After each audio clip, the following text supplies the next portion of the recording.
Very good morning to all of you. और आज हम लोग देखेंगे एक नया टॉपिक, सेल डिवीज़न। ठीक है, ये आपके जूलॉजी के सिलेबस में है और इससे रिलेटेड एमसीक्यूज़ पूछे जाएंगे। तो सबसे पहले हम लोग क्या करेंगे ना, सेल डिवीज़न का जो पोर्शन है उसको हम लोग देखेंगे सेल साइकिल के फॉर्म में। ठीक है, और उसके बाद माइटोसिस और उसके बाद मियोसिस, और फिर लास्ट में हम लोग एमसीक्यूज़ सॉल्व करेंगे। ओके, तो my self is Prabhakar Singh. As usual मैं जो बताता हूँ, और ये मेरी क्वालिफ़िकेशन है।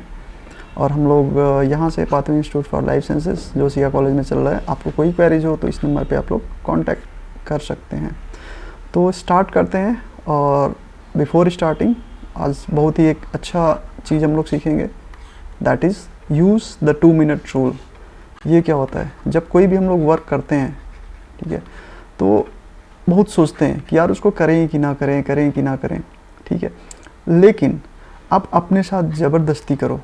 ठीक है, ज़बरदस्ती करके उठा के उस काम को स्टार्ट कर दो 2 मिनट के लिए सिर्फ। उसके बाद आप देखोगे ना कि वो काम ऑटोमेटिकली एक तरीके से आप करने लग जा रहे हो। तो अगर कोई भी मतलब काम करने की इच्छा नहीं कर रही, पढ़ने की इच्छा नहीं कर रही, तो अपनी ज़बरदस्ती ले जाओ और टेबल पे बिठाओ और एटलीस्ट 2 मिनट तक किसी चीज़ के बारे में पढ़ो, फिर आप कंटिन्यू करने लग जाओगे पढ़ने में। ठीक है, तो ये आप यूज़ करिए, बहुत ही हेल्पफुल होती है। और ये हम लोगों का टेलीग्राम चैनल है जहाँ से आप इसका PDF डाउनलोड कर सकते हैं। तो चलिए फिर आज हम लोग स्टार्ट करते हैं सेल डिवीज़न।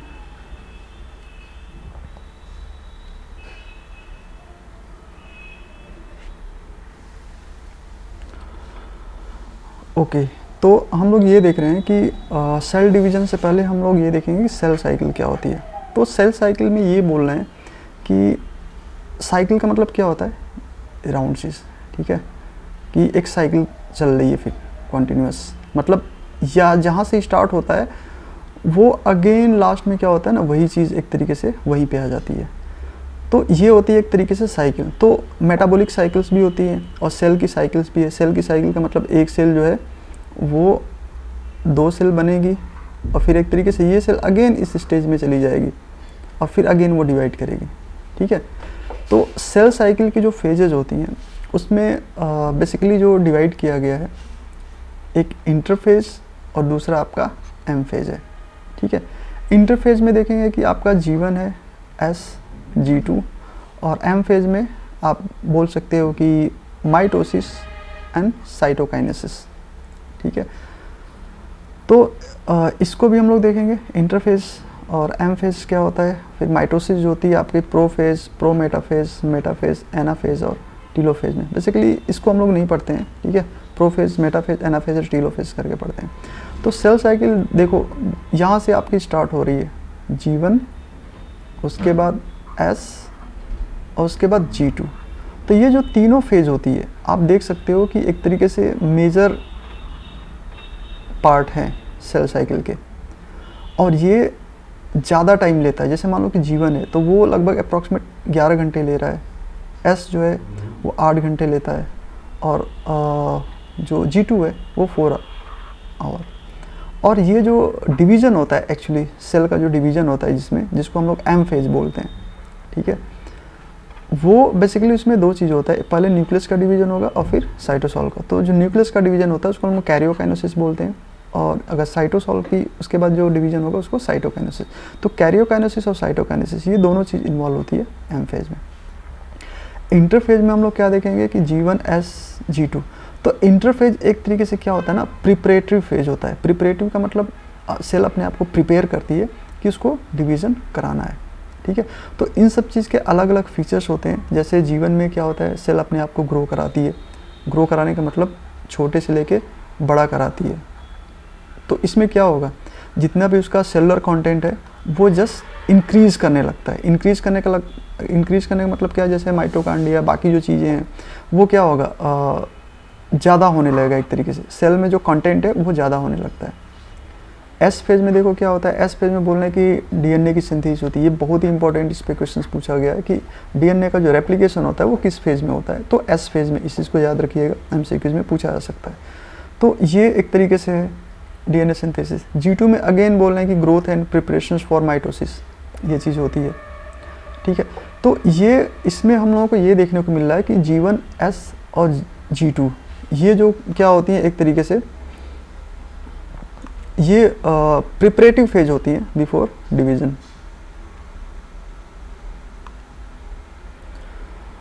और ये इसी सीक्वेंस में चलता है G1S G2 उसके बाद M। तो इसमें आप देखोगे कि सबसे बड़ी फेज कौन सी है, G1, ठीक है। अब यहाँ पे थोड़ा सा हम लोग अच्छा ये अगर नहीं होगा, मतलब हम बोल रहे हैं कि G1 फेज नहीं होगा जिसमें ग्रोथ हो रही है, तो क्या होगा, सपोज दैट एक ये छोटी सी सेल है, ठीक है। तो इसको डिवीजन होने से पहले क्या होगा ना, एक बड़ा हो जाएगा। बड़ा होने का मतलब इसमें जो सेलुलर कंटेंट है वो इंक्रीज़ कर जाएगा, और फिर उसके बाद जब डिवीजन होगा तो ये 2 सेल में इक्वली एक तरीके से डिवाइड हो जाएगी, जिसकी साइज़ लगभग इसकी इतनी होगी। अगर हम ये कहें कि ये ग्रोथ ना करे, यानी कि G1 फेज स्किप हो जाए, तो क्या होगा भाई, ये अगर मान लो छोटी सेल है, इसमें अगर डिवीजन हो गया तो इसको हाफ अप करोगे तो दोनों डॉटर सेल तो और छोटी छोटी हो जाएंगी ना। यस, इसलिए ग्रोथ जो होता है वो ज़रूरी होता है, G1 फेज जो होता है वो ज़रूरी होता है, और शायद इसी वजह से ये ज़्यादा टाइम लेता है चीज़ों को डुप्लिकेट करने के लिए। तो क्वेश्चन उठता है कि क्या कोई ऐसी सेल है जिसमें G1 फेज नहीं होता हो। यस, एम्ब्रियोजेनेसिस जब आप लोग पढ़ेंगे तो एम्ब्रियोजेनेसिस में क्या होता है कि जब फर्टिलाइज होता है ना हुआ, तो फिर इसमें रैपिड सेल डिवीज़न होता है। रैपिड सेल डिवीज़न होने से क्या होता है कि इसकी जो सेल्स होती है ना वो छोटी छोटी ही रहती हैं, ठीक है। और रैपिड सेल डिवीज़न होने के लिए जो G1 फेज होता है वो एक तरीके से स्किप कर दिया जाता है। तो एम्ब्रियोनिक डेवलपमेंट में स्टार्टिंग में जो डिवीज़न होता है उसको आप बोल सकते हैं उसमें G1 एक तरीके से नहीं होता है। ओके, तो सेल साइकिल एक साइकिल है जिसमें G1S G2 और M आता है, ठीक है।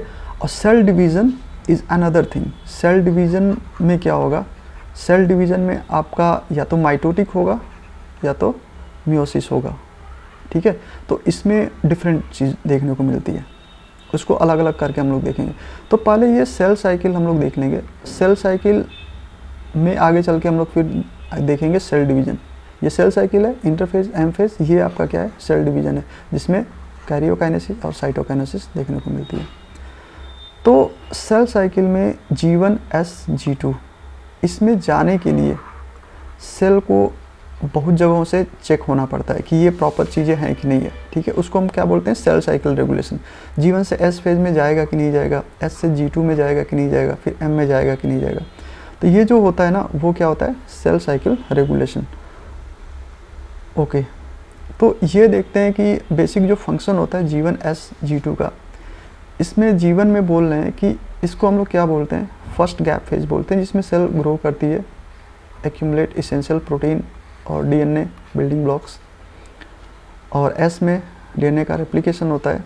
G2 में आपका इसको सेकंड गैप फेज बोलते हैं। इसमें क्या होता है कि final preparations for mitosis phase, cell provide energy ATP and synthesize essential protein. और ये लास्ट होता है आपका माइटोसिस वाला जो होता है, पहले न्यूक्लियर डिवीजन होगा फिर आपका साइटोसोल का।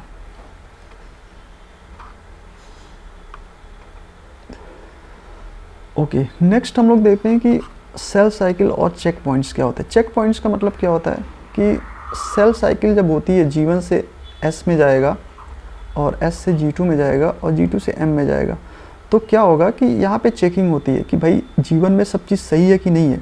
अगर G1 में सब चीज़ सही नहीं है तो वो S फेज में नहीं जाएगा। S फेज में अगर सब चीज़ सही नहीं है तो G2 में नहीं जाएगा, और G2 में सब चीज़ें अकॉर्डिंग टू नहीं है तो M फेज में नहीं जाएगा।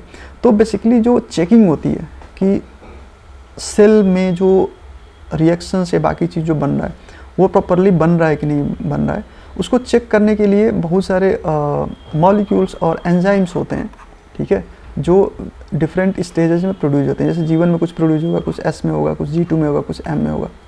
तो ये क्या करता है, एक तरीके से वो जो होता है ना वो एक रेगुलेटर होता है। तो देखो चेकिंग कहाँ पे होती है, 3 जगहों पे होती है। पहला एक सेल ग्रोथ चेक पॉइंट्स। अब आप बताओ कि मैंने कहाँ बोला था कि सेल पहले अपने आप को ग्रो करेगी, G1 फेज में, ठीक है। तो सेल ग्रोथ चेक पॉइंट जो होता है वो कहाँ पे होता है, G1 फेज में, ठीक है। और check whether the cell is big enough. मैंने बोला था ना बिग एनफ, बिग एनफ क्या बताता है, बिग एनफ बताता है कि हाँ चीज़ें जो है उसके साइटोसोल में प्रॉपरली बन चुकी हैं, ठीक है। And has made proper protein for synthesis phase, मतलब प्रोटीन एक तरीके से बोल सकते हैं बिल्डिंग ब्लॉक होता है सभी चीज़ों के लिए, तो इसमें प्रॉपर प्रोटीन बना है कि नहीं बना है ये एक तरीके से देखा जाता है। अगर इसकी प्रॉपर ग्रोथ नहीं है, एडिक्वेट मतलब ग्रोथ नहीं हुई है, ठीक है, तो ये सेल डिवीजन में आगे नहीं एंट्री करेगा, मतलब ग्रोथ होना जरूरी है सेल का। तो ये तो जीवन फेज में देखने को मिलता है, ठीक है। नेक्स्ट है आपका डीएनए सिंथेसिस चेक पॉइंट। तो डीएनए सिंथेसिस किस में होगा, एस फेज में होता है। तो इसमें भी देखा जाता है कि डीएनए की सिंथेसिस प्रॉपर हुई है कि नहीं है, मतलब occur during the synthesis phase check whether DNA has replicated correctly, मतलब इसका जो रेप्लिकेशन हुआ है डीएनए का वो करेक्टली हुआ है कि नहीं हुआ है, ठीक है, ये इसमें देखने को मिलता है। अगर प्रॉपरली नहीं हुआ है तो यहाँ पे एक तरीके से जो सेल साइकिल है वो एबॉर्ट कर दी जाती है, ठीक है। अगर सब चीज़ सही है then cell continue to mitosis. अब देखो माइटोसिस चेक पॉइंट ये किस फेज में होता है, एम। देखो G2 में उतना नहीं होता है, मेजर क्या होता है, सेल ग्रो कर गई, रेप्लिकेशन भी ठीक हुआ, तो फिर ये एम फेज तक चली ही जाती है। एम फेज में क्या होता है कि एक्चुअली कैरियोकाइनेसिस, कैरियो मतलब क्या, न्यूक्लियस का एक्चुअली डिवीजन होता है या क्रोमोसोम का जो डिवीजन होता है, ठीक है। तो इसमें ये देखने को मिलता है कि जो क्रोमोसोम है, ठीक है, वो प्रॉपरली स्पिंडल फाइबर से अटैच्ड है कि नहीं है। तो ओके, तो ये देखो एम फेज में देखने को मिलता है, और ये स्पिंडल फाइबर्स एक्चुअली चेक करता है कि प्रॉपरली क्रोमोसोम से अटैच्ड है कि नहीं है। तो इसमें भी एक तरीके का चेक पॉइंट होता है। तो देखो चेक पॉइंट्स क्या होते हैं, चेक पॉइंट्स G1, S और M फेज में होते हैं, ठीक है, जो इस चीज़ को इंश्योर करते हैं कि सभी चीज़ें नॉर्मली सही हैं, ठीक है। अगर कहीं भी गड़बड़ी होती है, ग्रोथ नहीं हुई तो यहाँ पे रुक जाएगा, रेप्लिकेशन सही से नहीं हुआ तो एस में रुक जाएगा, और स्पिंडल फाइबर्स और क्रोमोसोम, स्पिंडल फाइबर्स ठीक से नहीं बना, क्रोमोसोम एक तरीके से सही से अलाइन नहीं है, तो इसमें क्या बोलते हैं एम फेज में वो चीज़ एबॉर्ट कर दी जाएगी, ठीक है। तो 3 check points, cell growth check points, DNA synthesis check points and last one is your mitosis check point. तो ये जो चेक पॉइंट्स है, जैसे मान लो कि ये बोल रहे हैं कि G1 फेज में जो चेक किया जाता है, S फेज में चेक किया जाता है, G2 फेज में चेक किया जाता है, तो चेक कौन करता है, देखो क्या है ना कि सेल साइकिल को रेगुलेट करने के लिए रेगुलेटर्स होते हैं जिसको हम लोग बोलते हैं साइक्लिन, ठीक है, या एक मॉलिक्यूल है, ठीक है, रेगुलेटर जिसको हम लोग बोलते हैं। साइक्लिन क्या होते हैं, रेगुलेटर, और डिफरेंट साइक्लिन जो हैं वो डिफरेंट फेज में बनते रहते हैं। G1 में कुछ और साइक्लिन बनेगा, जैसे देखो साइक्लिन D बन रहा है G1 में, ठीक है। S फेज में डिफरेंट साइक्लिन बने, जैसे E बन रहा है और A बन रहा है।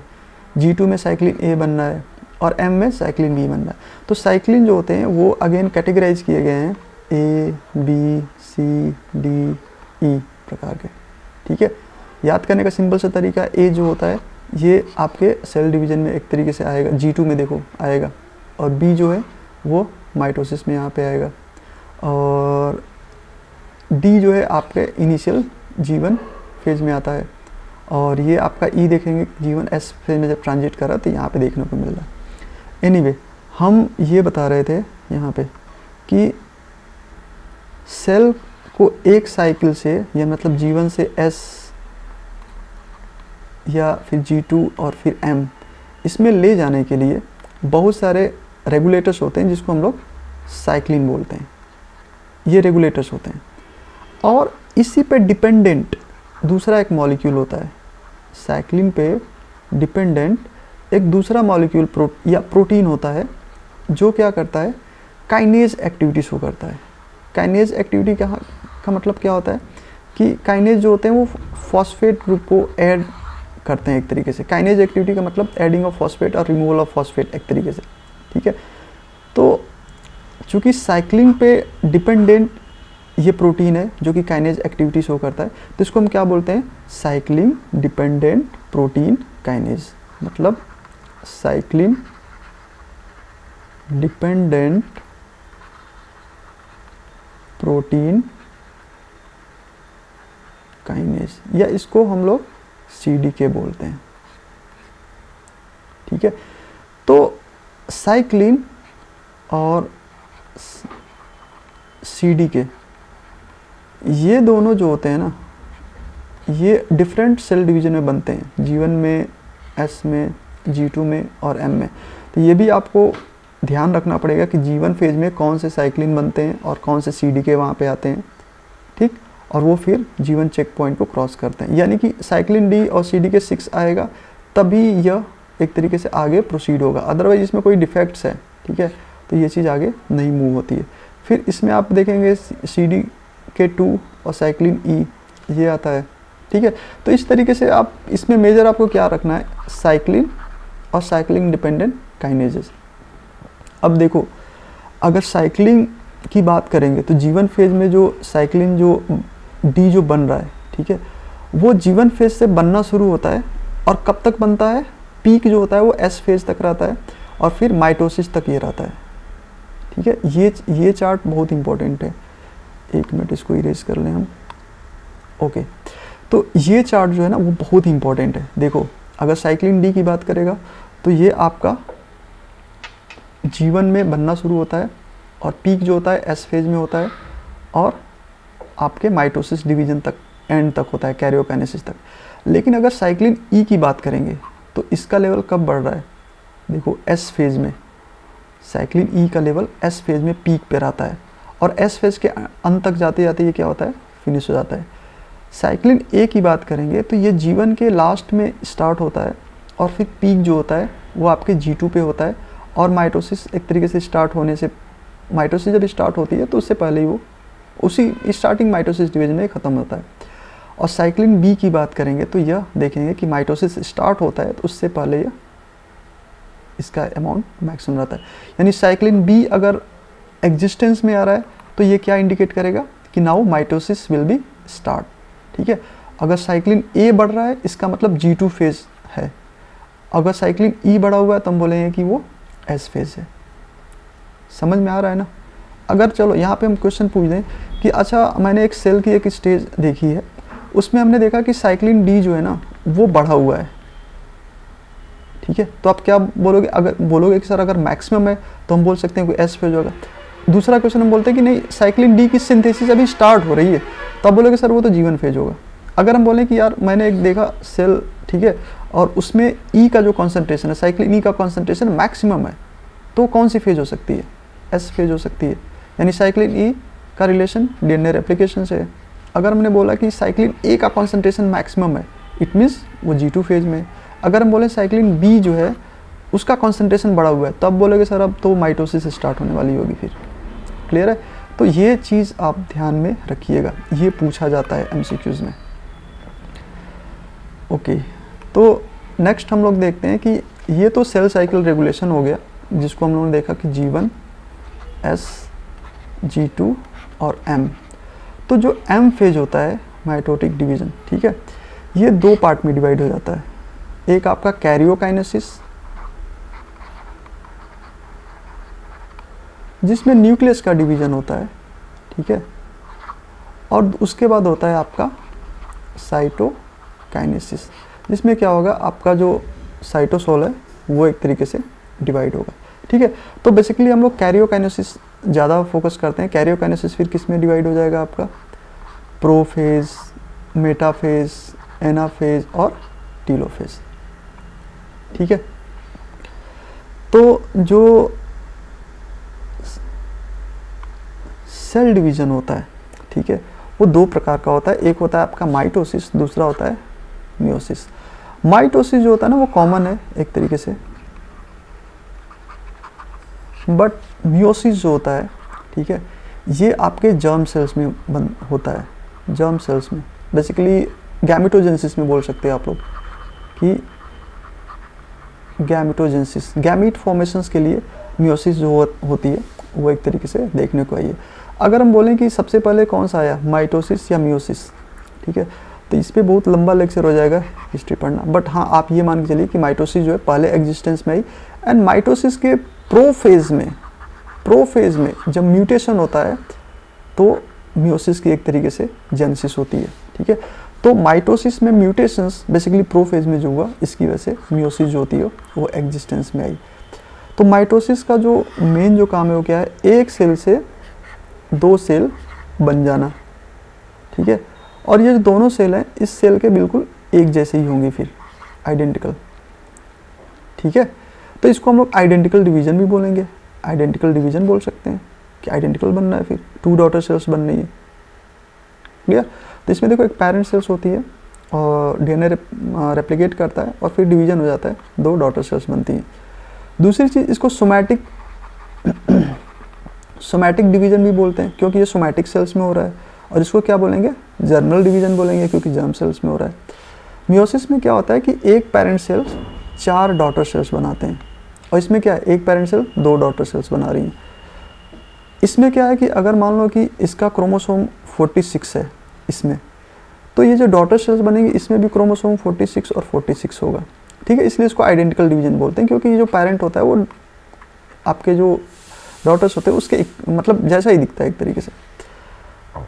मियोसिस में क्या होगा कि अगर इसमें 46 क्रोमोसोम है, ठीक है, तो ये कितना हो जाएगा, 23, 23, 23 और 23, यानी कि ये क्या हो गया, ये तो एक तरीके से रिड्यूस हो गया ना, हाफ नंबर हो गया क्रोमोसोम का। तो इसमें एक तरीके से हम लोग रिडक्शनल डिवीजन बोलते हैं, रिडक्शनल डिवीजन कि मतलब रिड्यूस हो जा रहा है हाफ नंबर, ठीक है। तो इस चीज़ को ध्यान रखिएगा, जितने भी पॉइंट्स मैंने बोला है कि माइटोसिस में एक सेल से 2 सेल बनती हैं, आइडेंटिकल बनती है। मियोसिस में एक सेल से 4 सेल बनती है और क्रोमोसोम नंबर हाफ हो जाता है, इसलिए इसको रिडक्शनल डिवीजन बोलते हैं। ये जर्म सेल्स में होता है इसलिए जर्मिनल डिवीजन बोलते हैं। ये सोमैटिक सेल्स में होता है इसलिए इसको सोमैटिक डिवीजन बोलते हैं, ठीक है। तो आज हम लोग देखेंगे mitosis and next video lecture में हम लोग देखेंगे कि मियोसिस क्या होता है। ओके, तो माइटोसिस में हमने क्या बोला था कि माइटोसिस जो है एक सोमैटिक सेल है, ठीक है।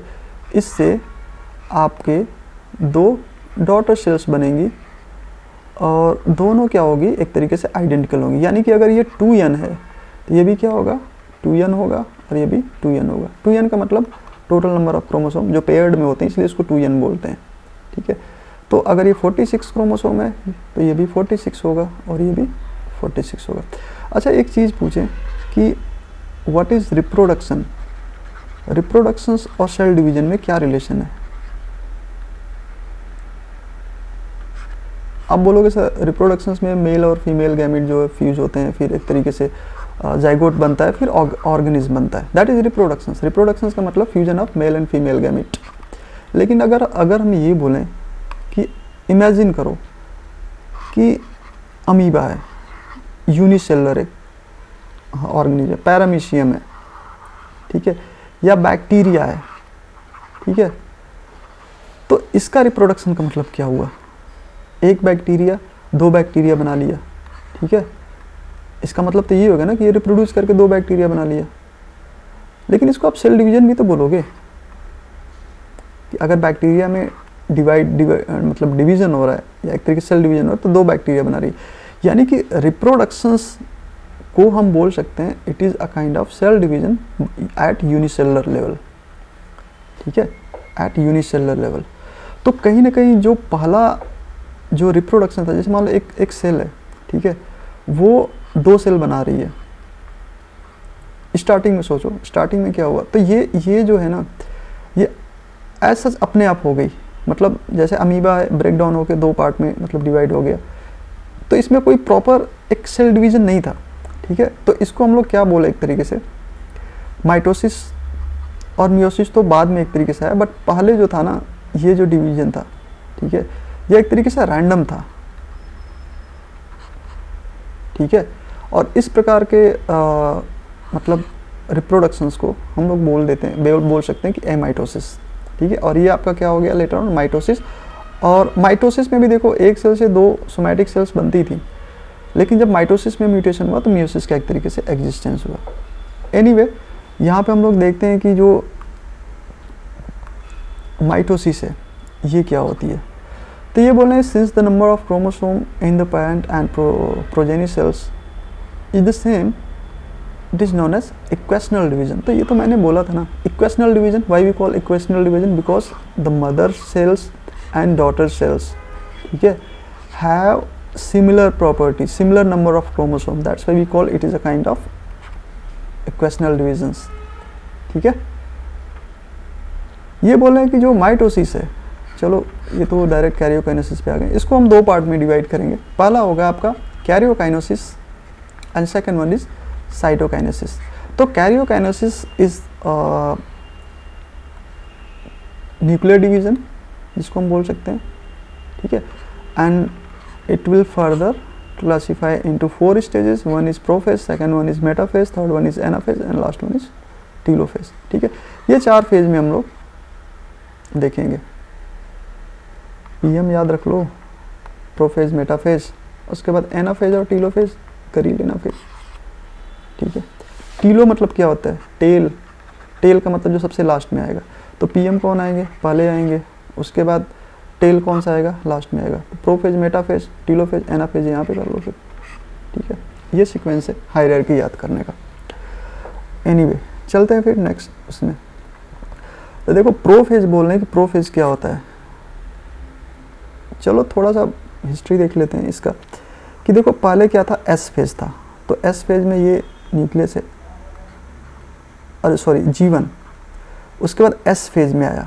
तो एस फेज में आएगा तो क्या हो जाएगा, मान लो कि ये आपका डीएनए इतना न्यूक्लियस है, तो न्यूक्लियस तो एक तरीके से ये भी बड़ा हो जाएगा ना, जेनेटिक कंटेंट भी क्या हो जाएगा, 4 हो जाएगा, 4C, और जो साइटोप्लाज्मिक कंटेंट है वो भी 4C एक तरीके से हो जाएगा। दोनों मतलब डबल डबल हो जाएंगे। ये क्या हो जाएगा, एस फेज। उसके बाद क्या हुआ आपका, G2 फेज आया, ठीक है। तो G2 फेज में भी देख लेता है कि भाई जो भी नेसेसरी चीज़ है वो बन गई कि नहीं बन गई। और उसके बाद M फेज। तो इसमें क्या होगा, एक तरीके से जब डिवीजन हो जाएगा तो ये 2 छोटे छोटे पार्ट में डिवाइड हो जाएंगे। तो इसमें अब क्या हो जाएगा, ये 2N और 2C हो जाएगा, ये भी आपका 2N और 2C हो जाएगा, ठीक है। तो ये जो डिवीजन अब हो रहा है, ठीक है, यही वाली चीज़ हमको देखना है यहाँ पे। तो G2 के बाद जब वो M फेज में एंट्री करेगा तो M फेज जो है 2 पार्ट में डिवाइड हो गई है। फिर M फेज जो है, ठीक है, अगर M फेज की बात करें तो ये 2 पार्ट में डिवाइड हो गई है, एक कैरियोकाइनेसिस और दूसरे साइटोकाइनेसिस। तो जो कैरियोकाइनेसिस है वो अगेन किस में डिवाइड होगी, प्रोफेज, मेटाफेज, एनाफेज और टीलोफेज। तो ये प्रोफेज की बात करें, प्रोफेज में क्या होता है कि ये जो एक न्यूक्लियस जो बड़ा हो गया होता है, इसमें डीएनए कंटेंट भी जस्ट डबल हो गए होते हैं, वो एक तरीके से विजिबल होना शुरू होता है, ठीक है। ये बोला इंटैक्ट न्यूक्लियर इन्वेलप, मतलब अभी न्यूक्लियर इन्वेलप होता है, न्यूक्लियस जो होता है वो अभी ब्रेक डाउन नहीं होता है, ठीक है। और यहाँ पे देखेंगे कि प्लाज्मा मेम्ब्रेन भी बाहर सेल का इसका है। ये आपका जो सेंट्रोसोम होता है, ठीक है, सेंट्रोसोम, ठीक है, वो क्या होता है, अंडरगो डुप्लीकेशंस ड्यूरिंग इंटरफेस। मतलब इंटरफेस के टाइम पे जो आपका सेंट्रोसोम होता है, ठीक है, वो एक तरीके से डिवीजन होता है और फिर ये क्या करता है, being to move towards opposite pole of cell. यानी कि ये जो सेंट्रोसोम क्या होता है, सेंट्रोसोम एक सेल ऑर्गेनल है, ठीक है, जो स्पिंडल फाइबर्स बनाएगा और सेंट्रोसोम में डिवीजन होता है और सेंट्रोसोम डिवाइड होकर 2 बनाता है और एक अपोजिट पोल पे एक तरीके से चला जाता है, ठीक है। और ये स्पिंडल फाइबर्स बनाता है और इसी बीच में आके जो क्रोमोसोम्स होते हैं वो अटैच्ड होते हैं। दूसरी चीज़, सेंट्रोसोम जो होता है इसकी जो एंट्री होती है, ठीक है, अगर मियोसिस में हम लोग देखेंगे, फर्टिलाइजेशंस में देखेंगे, ठीक है, तो ये सेंट्रोसोम जो आता है वो पैरेंटल आता है, मतलब स्पर्म के थ्रू आता है, और वो भी प्रॉक्सिमल सेंट्रियोल आता है। डिस्टल सेंट्रियोल तो ट्रेल बनाया होता है स्पर्म का, बट सेंट्रोमियर की जो ट्रांसमिशंस होता है वो पैरेंट टू पैरेंट होता है। और माइटोकॉन्ड्रिया की क्या होती है, मदर टू मदर। एनीवे इसको हम यहाँ पे छोड़ते हैं, देखते हैं। तो ये जो सेंट्रोमियर है, बोल रहे हैं कि जो प्रोफेज का जो एंड होता है वहाँ पे ये जो सेंट्रोसोम है वो डिवाइड होकर यहाँ पे देखो अपोजिट पोल पे मूव करना शुरू कर देता है, ठीक है। और अब प्रोफेज के बाद किस में आएगा, मेटाफेज में आएगा, ठीक है। तो मेटाफेज आने से पहले प्रोमेटाफेज होता है। अब देखो ये क्या है ना कि आपका जो सेंट्रोसोम है वो डिवाइड होकर पोल पे तो पहुंच गया है और यहाँ पे स्पिंडल फाइबर्स बनाना शुरू कर दिया है और स्पिंडल फाइबर्स के बीच में, ठीक है, ये जो क्रोमोसोम्स हैं वो अटैच्ड होने लगते हैं। तो स्पिंडल फाइबर्स जो क्रोमोसोम है, क्रोमोसोम का जो सेंट्रोमियर होता है उससे अटैच्ड होता है। सेंट्रोमियर में भी एक काइनेटोकोर होता है, काइनेटोकोर से एक तरीके से अटैच्ड होता है। तो ये पूछा सकता है कि जो स्पिंडल फाइबर्स है, ठीक है, वो किससे अटैच्ड हो रही है। तो ये आपके काइनेटोकोर माइक्रोट्यूब्यूल्स एक तरीके से फॉर्मेशन होता है, मतलब काइनेटोकोर से एक तरीके से अटैच्ड होता है।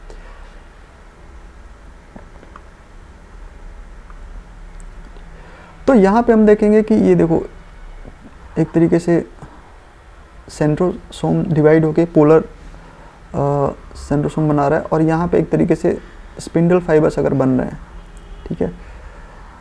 तो यहाँ पे बीच में अगर क्रोमोसोम ये आ रहा है, ठीक है, तो क्रोमोसोम के सेंट्रोमियर से ये चीज़ जो है वो अटैच्ड होगी, और सेंट्रोमियर का जो एक काइनेटोकोर पोर्शन होता है बेसिकली उससे ये अटैच्ड होता है।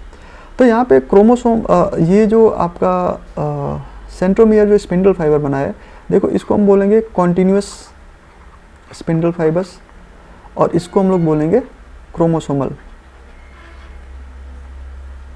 फाइबर, ठीक है। और लास्ट में एक आएगा इंटरजोनल, जो एक तरीके से आपका एनाफेज में देखने को मिलता है। तो इंटरजोनल फाइबर भी हम लोग देखेंगे उसमें किस तरीके से होता है। चलो देखते हैं लिखा क्या है। Chromosome material condense to form compact mitotic, और chromosome are seen to be compact into two chromatids जो है वो अटैच्ड होते हैं एक दूसरे से सेंट्रोमियर के थ्रू, ठीक है। सेंट्रोमियर जिसमें आपका काइनेटोकोर होता है जिससे माइक्रोट्यूब्यूल अटैच्ड होती है, ठीक है।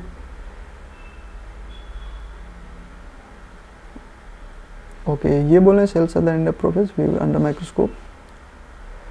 ओके, ये इंपॉर्टेंट है, ठीक है। Cell at the end of prophase, prophase के अंत तक जब हम लोग माइक्रोस्कोप से देखते हैं तो इसमें जो Golgi body complex, endoplasmic reticulum और न्यूक्लियोलस और न्यूक्लियर एनवलप, ये सभी क्या होते हैं, ख़त्म हो जाते हैं। यानी कि ये जो सेल ऑर्गेनल्स हैं, एंडोप्लाज्मिक रेटिकुलम और गोल्जी बॉडी, ये नहीं दिखते हैं। न्यूक्लियोलस, न्यूक्लियोलस कहाँ पे होता है, न्यूक्लियस के अंदर होता है न्यूक्लियोलस, वो भी नहीं दिखता है। और ये जो न्यूक्लियर एनवलप है ये भी एक तरीके से ब्रेक हो जाता है। यानी कि प्रोफेज के लास्ट में ये न्यूक्लियर मेम्ब्रेन जो होती है वो ब्रेक डाउन हो जाती है, इसमें जो न्यूक्लियोलस है वो भी डिसअपीयर हो जाता है, और सेल में जो आपका ये आपका क्या बोलते हैं कि गोल्जी बॉडी और एंडोप्लाज्मिक रेटिकुलम्स, ये भी एक तरीके से नहीं दिखते हैं, ठीक है।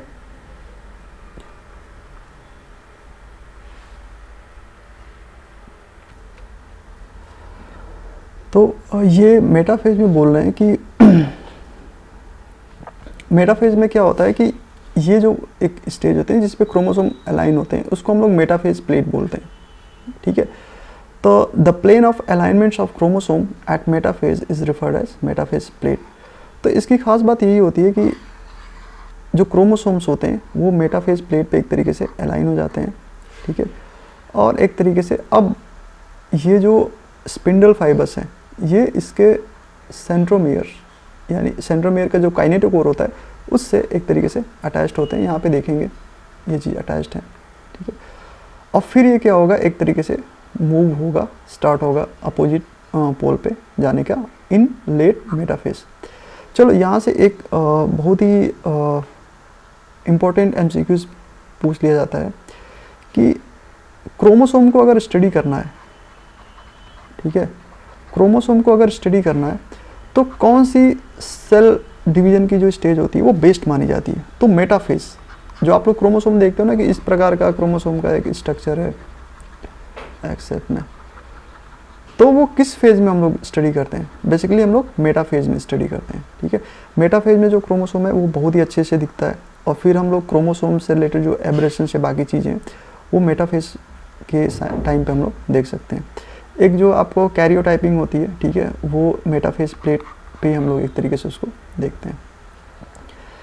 तो इसमें बोल रहे हैं spindle fibres attach to kinetochore of chromosome. Yes, पिछली बार भी हम लोग देखे थे। Chromosome are move to spindle equator and align along metaphase plate through spindle fibres. अरे ये हट गया क्या, फाइबर्स एट बोथ पोल। तो यहाँ पे देखो एक तरीके से पोलर माइक्रोट्यूब्यूल्स बोल सकते हैं या कॉन्टिन्यूस माइक्रोट्यूब्यूल्स फाइबर, और ये क्या है, क्रोमोसोमल फाइबर एक तरीके से बोल सकते हैं। इसमें देखो ये स्पिंडल पोल दे रखे हैं, stationary chromosome align at equator of spindles, ये बोल रहे हैं पोलर माइक्रोट्यूब्यूल्स हैं। ये काइनेटोकोर्स माइक्रोट्यूब्यूल्स हैं जो काइनेटोकोर से अटैच्ड हैं। न्यूक्लियर एनवल्प फ्रेगमेंटेड, मतलब न्यूक्लियर एनवल्प जो है वो एक तरीके से अब टूट चुका है और न्यूक्लियस का कोई अस्तित्व इसमें नहीं है, बस सेल है, सेल के अंदर आपका न्यूक्लियस एक तरीके से बड़ा ये चीज़ दिख रहा है। तो मेटाफेज के बारे में एक चीज़ ध्यान रखिएगा कि यह बेस्ट फेज होता है to study the chromosome structure. Next होता है एनाफेज। एनाफेज में देखो ये जो होता है ना, क्रोमोसोम्स जो हैं, क्रोमैटिड सिस्टर क्रोमैटिड जो है वो, अगर ये आपके सेंट्रोमियर से अटैच है, सेंट्रोमियर से आपका जो काइनेटोकोर है इससे माइक्रोट्यूब्यूल से अटैच्ड होती हैं और फिर ये डिवाइड हो जाता है और फिर ये अपोजिट पोल पे मूव करना शुरू कर देती हैं। तो बोल रहे हैं कि सेंट्रोमियर जो होता है ना वो स्प्लिट हो जाता है और जो क्रोमेटिड्स होते हैं वो सेपरेट हो जाते हैं और वो एक तरीके से मूव करने लगते हैं अपोजिट पोल पे, ठीक है। तो इसके बीच में ये जो फाइबर बनता है, दोनों के बीच में ये एक स्पिंडल फाइबर बनता है, इसको हम लोग बोलते हैं इंटरजोनल फाइबर, ठीक है। तो एनाफेज में बेसिकली सेपरेशन ऑफ क्रोमैटिड्स ये स्टार्ट होता है, ये याद रखिएगा। या दूसरा, एनाफेज में जो क्रोमोसोम्स होते हैं वो अपोजिट पोल पे मूव करना स्टार्ट करते हैं। नेक्स्ट है टीलोफेज। टीलोफेज में बोल रहे हैं chromosome cluster as opposite spindle spore and their identity is lost as discrete elements. ये बोले nuclear envelope develop around the chromosomes cluster at each pole forming two daughter nuclei and nucleolus Golgi complex and ER reform। यानी कि ये बोलें कि अगर यहाँ पे जब पहुँच जाते हैं ना इन दोनों पोल पे, ठीक है, तो ये स्टेज आपकी टीलोफेज की होती है और इसको बोलें ये क्रोमोसोम क्लस्टर ही बोल रहे हैं। क्रोमोसोम क्लस्टर का मतलब बहुत सारे क्रोमोसोम यहाँ पे भी क्रोमोसोम है तो इसको क्रोमोसोम क्लस्टर ही बोल रहे हैं। Chromosome cluster as opposite spindle poles, मतलब क्रोमोसोम क्लस्टर बन जाता है, ठीक है। और उसके बाद क्या होता है कि ये न्यूक्लियर एनवलप इसके चारों तरफ डेवलप होने लगता है, ठीक है, न्यूक्लियर एनवलप डेवलप होने लगता है और फिर ये जो साइटोसॉल है इसमें आपको जो न्यूक्लियर गोल्जी कॉम्प्लेक्स और ईआर बनने लगते हैं। न्यूक्लियस तो इसके अंदर बनेगा भाई ना, बाहर थोड़ी बनेगा। ओके, तो ये ओवरऑल हुआ आपका टीलोफेज। यानी कि ये अभी हमने कैरियोकाइनेसिस देखा, karyokinesis, prophase, metaphase, anaphase and telophase, जिसमें न्यूक्लियस का डिवीजन हो गया, ठीक है। न्यूक्लियस एक न्यूक्लियस से दो न्यूक्लियस में बन गया एक तरीके से, ठीक है। अब ये जब यहाँ जब साइटोसोल का जब डिवीजन होगा, ठीक है, तो उसको हम लोग बोलेंगे साइटोकाइनेसिस। तो पहला क्वेश्चन ये पूछा जा सकता है कि गोल्जी कॉम्प्लेक्स, ईआर और न्यूक्लियस कब डिसअपीयर होते हैं? प्रोफेज के लेटर स्टेज में, जब न्यूक्लियस ब्रेक होने वाला होता है, न्यूक्लियर मेम्ब्रेन ब्रेक होने वाला होता है। और बनता कब है? जब न्यूक्लियर मेम्ब्रेन बनने वाली होती है तब ये चीज़ रीअपीयर्ड होते हैं। ओके, ना लास्ट वन इज साइटोकाइनेसिस। तो कुछ पॉइंट्स पढ़ लेते हैं, क्या लिखा गया। Mitosis accomplish not only the segregations of duplicated chromosome into daughter nuclei, जिसको हम लोग कैरियोकाइनेसिस बोलते हैं, but the cell itself is divided into two daughter cells by the separation of cytoplasm called karyokinesis। तो separation of cytoplasm जो है ना, इसको बोल रहे हैं, ये होता है karyokinesis and separation of nucleus is known as karyokinesis। Clear? तो ये दोनों जरूरी होता है, साइटोकाइनेसिस एंड कैरियोकाइनेसिस। अच्छा, मान लो कि साइटोकाइनेसिस नहीं हुई, एक ये सेल है, ठीक है, इसमें दो डॉटर न्यूक्लियाई तो बन गई, कैरियोकाइनेसिस हो गया, मतलब न्यूक्लियस का डिवीजन हो गया। ये साइटोकाइनेसिस नहीं हुई, तब क्या होगा? इस सेल में तो दो दो न्यूक्लियस हो जाएगा ना। क्या ऐसा होता है? एक सेल में दो न्यूक्लियस हो सकता है? यस, होता है। और ये जो चीज़ होती है ना, अगर एक सेल में दो न्यूक्लियस है तो इसको हम क्या बोलेंगे? सिनसाइटम बोलेंगे। कोइनोसाइटल प्लांट के केस में बोला जाता है, सिनसाइटल एक तरीके से सिनसाइटल और कोइनोसाइटल दोनों चीज़ होता है, ठीक है। तो ये बोलें जैसे हार्ट की मसल्स होती हैं, ठीक है, वो मल्टी न्यूक्लिएटेड होती हैं, मसल सेल्स जो होती हैं वो मल्टी न्यूक्लिएटेड होती हैं। तो ये बोल रहे हैं कि अगर और कैरियोकाइनेसिस नहीं हो रहा है, सॉरी कैरियोकाइनेसिस हो रहा है बट साइटोकाइनेसिस नहीं हो रही है, तो ये क्या एक तरीके से मल्टी न्यूक्लिएटेड कंडीशन अराइज होगी और उसको हम लोग बोलेंगे सिंसाइटम बोलेंगे। तो karyokinesis is equally important, cytokinesis is equally important as karyokinesis. और ये स्टार्ट कैसे होगी, contractile ring creates cleavage furrow. इसमें देखो प्लांट के केस में क्या होगा कि कॉन्ट्रैक्टाइल रिंग फॉर्म होगी, और प्लांट के केस में जो होगा, सॉरी एनिमल के केस में कॉन्ट्रैक्टाइल रिंग फॉर्म होगी, और प्लांट के केस में क्या होगा, एक तरीके से बीच में मिडिल लैमेला फॉर्म होने लगती है और फिर उसके ऊपर सेल वॉल डिपॉजिट हो जाती है। ओके, तो फिर से एक बार हम इस चीज़ को रिकैप कर लेते हैं, चीज़ें क्या होती है। इंटरफेस, इसमें हम लोग देखते हैं कि ये जो आपका सेंट्रोसोम होता है वो डिवाइड होता है, अपोजिट पोल पे जाता है, ठीक है, और माइक्रोट्यूब्यूल फॉर्म करता है, स्पिंडल फाइबर्स फॉर्म करता है माइक्रोट्यूब्यूल के थ्रू। और इसमें लास्ट में इंटरफेज में एक्चुअली ये तो बोल रहे हैं कि G1, S और G2 ये चीज़ होता है, और M फेज जो होता है प्रोफेज, मेटाफेज, एनाफेज, टीलोफेज और साइटोकाइनेसिस। तो प्रोफेज, मेटाफेज, एनाफेज, टीलोफेज इसको हम लोग कैरियोकाइनेसिस बोलते हैं, और ये आपका साइटोकाइनेसिस होगा।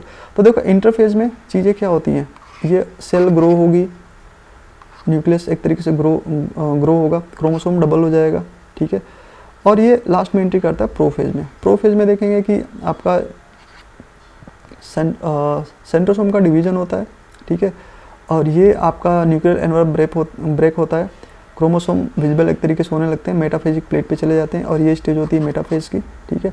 और इसके बाद ये इंटरजोनल फाइबर बीच में बनता है और ये अपोजिट पोल पे मूव करना शुरू करते हैं, जिसको हम लोग एनाफेज बोलते हैं। और लास्ट में ये क्या होते हैं, अपोजिट पोल पे क्रोमोसोम जो होते हैं वो कंडेंस्ड हो जाते हैं, और ये जो चीज़ होती है कैरियोकाइनेसिस बोलते हैं। और इस फेज में अगेन आपके गोल्जी कॉम्प्लेक्स और एंडोप्लाज्मिक रेटिकुलम बनने लग जाते हैं, और इसमें भी आपका सेंट्रियोल बनने लगता है, फिर और सेंट्रियोल बोलना इसमें न्यूक्लियोलस बनने लगता है, और फिर इसके बाद ये आपकी साइटोकाइनेसिस हो जाती है, ठीक है। तो ये तो हम लोगों ने देखा एक तरीके से माइटोसिस, ठीक है। अब नेक्स्ट जो हम लोग देखेंगे, ये देखेंगे मियोसिस क्या होता है। तो आज के लिए इतना ही माइटोसिस, ठीक है, आप लोग पढ़िएगा। इससे रिलेटेड MCQs हम थर्ड वीडियो में देखेंगे, सेकंड हम लोग मियोसिस देखेंगे, ठीक है। और थैंक यू वॉचिंग के लिए। अगर अच्छा लगा तो आप लाइक करिएगा, सब्सक्राइब करिएगा, ठीक है, और स्टडी करते रहिए आप लोग, ठीक है। 2 मिनट रूल याद रखिए, ठीक है। पढ़ने की इच्छा ना करें, ज़बरदस्ती अपने आप को टेबल पे बिठाइए, definitely you will start to reading. Okay, thank you.